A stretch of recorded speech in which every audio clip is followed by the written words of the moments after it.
na tayo dito sa chapel namin sa Santa Cruz, Maribojo. Dito tayo ngayon at date ng chapel namin patapos na po. Lapit na siya dito sa tower.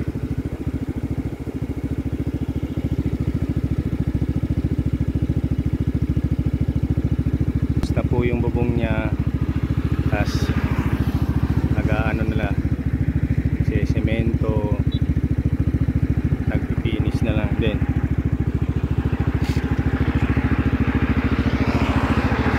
Kabindaanan lang pala to.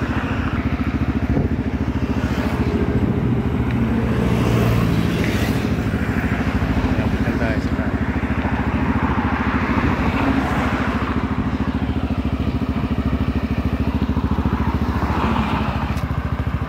Baka bukas guys dito mag-ano yung Bohol Loop bukas ng umaga. Dito yung starting point nila sa Punta Cruz. So abangan natin, especially to sa idol natin Jet Li Lodi Cakes.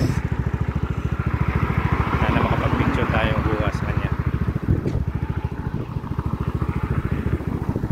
See you kasi napakainit na guys.